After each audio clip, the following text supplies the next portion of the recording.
যে আল্লাহর কাছে পরিচিত হব কি দ্বারা, মূল্যায়ন পাবো কি দ্বারা, মূল্যায়িত হব কি দ্বারা, আল্লাহ আমাকে চিনবে কিভাবে? মানুষ হিসাবে কি আমাকে চিনবে? যে আমি মানুষ হিসাবে জন্ম নিলাম, আল্লাহ আমাকে চিনা ফেললো? যদি এটাই হইতো তাহলে আল্লাহ মানুষকে জানোয়ার কেন বলবেন? আল্লাহ মানুষকে কেন জানোয়ার বলবেন? উলাইকা কাল আনআম বাল হুম আদাল, জানোয়ারের চেয়ে নিকৃষ্ট।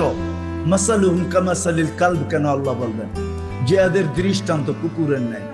যে মানুষকে কুদরতি হাত দিয়া বানাইলেন, সমগ্র সৃষ্টিকে যার অধীন করলেন, ফেরেশতা পর্যন্ত আমাদের অধীন।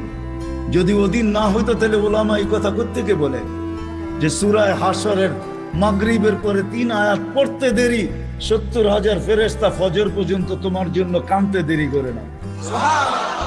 সত্য তো? হ্যাঁ সত্য।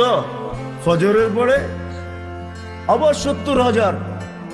কোন বিমারীকে, অসুস্থ ব্যক্তিকে সোয়াবের নিয়তে দেখতে যাইতে দেরি, 70,000 ফেরেশতা পরের দিন ওই সময় পর্যন্ত দোয়া করতে দেরি করে না। ফেরেশতা পর্যন্ত আমাদের অধীন। মসজিদে যতক্ষণ বসা থাকে, এক ফেরেশতা ডাইনে বসা চোখের পানি জড়াইতে থাকে, আল্লাহুম্মা গফিরলা, আল্লাহ আরে মাফ করে দেন না। আল্লাহ বলে তোরা তো আইলো গেল কি, আপনার ঘরেই তো বের হইছে।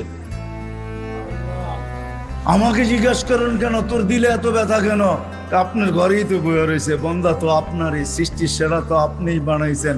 ও যদিও না কান্দে তো আমি ওর পক্ষ হয়ে একটু কান্দতেছি, অসুবিধা কি? আরেকজন বলে আল্লাহুম্মা আরহাম আলাইহি, আল্লাহর উপরে দয়া করেন না। আপনার ঘরে বসে রইল, তারপরে যদি দয়া না করেন তো বাজারে গেলে করবেন, ওটা তো দয়ার জায়গাই না। কি করে না না করে না দোয়া? যতক্ষণ মসজিদে বসে থাকে আরেকজন নামাজের সোয়াব লিখতে থাকে। আল্লাহ বলে ঘুমায় তো রইল, তুই নামাজের সোয়াব লেখোস না কেন? তো ঘুমাইলো তো আপনার বাড়িতেই ঘুমাইছে, আর কোথায় ঘুমাইছে? সোয়াব লিখবো না তো লিখবো না কেন? এটাও ফেরেশতা চালায়। আপনি ভাবেন শ্বাস প্রশ্বাস এমনি নেন? কন্ট্রোল রুম আছে, কন্ট্রোল রুম। হ্যাঁ, হাবায়েক ফি আখবারিল মালায়েক কিতাবে আছে, জালালউদ্দিন সুয়ুতি রাহমাতুল্লাহ আলাইহি লেখা। যখন শ্বাস নেই তো ফেরেশতা বলে আল্লাহ আমসিকা ওয়াতরুক, বন্ধ করে দিব না খোলা রাখবো? আল্লাহ 1,60,000 বার মেসেজ থ্রো করে, অটো উতরুক ওয়ালি আবদি আজাল, খোলা রাখ, সীমা রেখা দেওয়া আছে। যেদিন সীমা রেখায় আসবে ওই দিন বলবো টানবো তো আর ছাড়তে দিবি না, ছাড়বো তো আর টানতে দিবি না।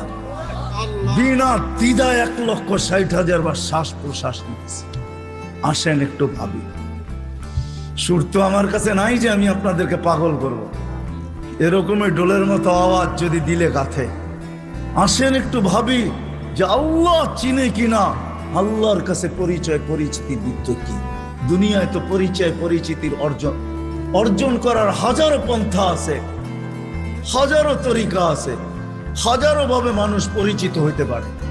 কিন্তু আল্লাহর কাছে পরিচিত হব কি দ্বারা? আল্লাহ আমাকে চিনবেন কিভাবে?